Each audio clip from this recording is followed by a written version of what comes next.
Baharudin Jusuf Habibie atau yang lebih sering dikenal dengan nama B.J. Habibie merupakan presiden ketiga Indonesia yang lahir pada tanggal 25 Juni 1936 di Parepare, Sulawesi Selatan.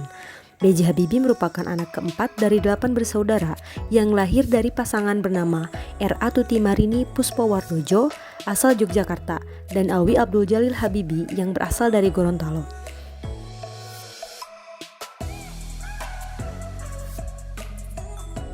Terdapat nilai-nilai berakhlak dari sosok B.J. Habibie yang dapat kita tiru dan terapkan, yaitu sebagai berikut. Berorientasi pelayanan. Meskipun masa jabatannya yang singkat sebagai Presiden Republik Indonesia, namun kiprahnya tidak bisa dianggap remeh. Setelah lengsernya Soeharto, negara Indonesia sedang mengalami krisis ekonomi dan kerusuhan terjadi di mana-mana. Bisa dikatakan bahwa B.J. Habibie menjabat saat kondisi Indonesia sedang kacau dan memprihatinkan. Namun, B.J. Habibie sigap membentuk kabinet baru dengan peran yang sangat penting untuk memulihkan ekonomi Indonesia pada saat itu. Di samping itu, B.J. Habibie juga membebaskan beberapa tahanan politik era Soeharto dan mengurangi kontrol untuk kebebasan berpendapat juga kegiatan organisasi. Itulah yang membuat sosok beliau istimewa. Ia berupaya untuk tetap kembali membangun Indonesia menjadi lebih baik. Hal ini merupakan salah satu sikap B.J. Habibie yang termasuk ke dalam sikap berorientasi pelayanan, yaitu dapat diandalkan dan juga melakukan perbaikan tiada henti. Akuntabel. Setelah B.J. Habibie berhasil menyelesaikan studi untuk gelar diploma ing-nya di Jerman dengan predikat sempurna atau cum laude yang rata-rata nilainya adalah 9,5. Gelar insinyur inilah yang membuatnya bisa bekerja di firma Talbot, industri kereta api yang ada di Jerman, di mana perusahaan itu sangat membutuhkan wagon untuk mengangkat barang yang ringan dalam jumlah yang banyak. B.J. Habibie pun membuat konstruksi yang dibutuhkan wagon dengan membuat sayap pesawat terbang. Caranya pun membuahkan hasil dan sangat membantu kebutuhan perusahaan. Oleh karena itu, B.J. Habibie merupakan sosok yang akuntabel, yaitu melaksanakan tugas dengan jujur, bertanggung jawab, cermat, serta disiplin dan berintegritas tinggi yang merupakan salah satu indikator daripada nilai-nilai berakhlak. Kompeten.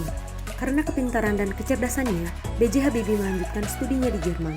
Keputusannya belajar di Jerman adalah karena petuah Bung Karno tentang pentingnya penguasaan teknologi nasional, yakni teknologi maritim dan teknologi dirgantara, saat Indonesia masih berkembang pada saat itu. B.J. Habibie pun mendapat predikat sebagai Bapak Teknologi Indonesia.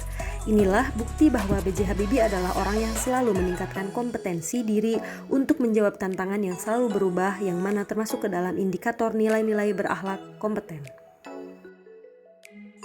Harmonis. Beberapa bentuk kebijakan dan keputusan yang dibuat oleh B.J. Habibie sangat berharga bagi bangsa Indonesia, yaitu Undang-Undang tentang Otonomi Daerah, Undang-Undang Anti Monopoli atau Undang-Undang Persaingan Sehat.